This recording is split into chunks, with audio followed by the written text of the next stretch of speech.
अगर आप समझते हैं कि दुनिया का सबसे छोटा मुल्क वेटिकन सिटी है तो आप गलत हैं, क्योंकि अब इससे भी छोटा मुल्क वजूद में आ चुका है।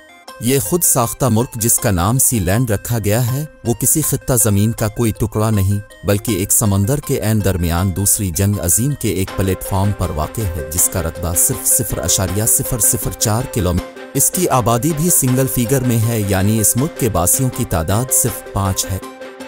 अगर आपको इस मुनफरिद मुल्क को दौरा करना है तो छोटा समझकर यूं ही मुंह उठाकर मत चले आइएगा, क्योंकि यहाँ आने के लिए भी दीगर मुल्कों की तरह वीज़े की ज़रूरत होगी। तो अगर आप ये छोटा मुल्क देखना चाहते हैं तो पहले अपने पासपोर्ट पर सी लैंड का वीज़ा लगवाएं और फिर गैर मामूली मुल्क के गैर मामूली सफ़र पर रवाना हो जाएं। हो सकता है कि इस सफ़र में आपको ज़िंदगी के कुछ यादगार तजुर्बे हो जाएं।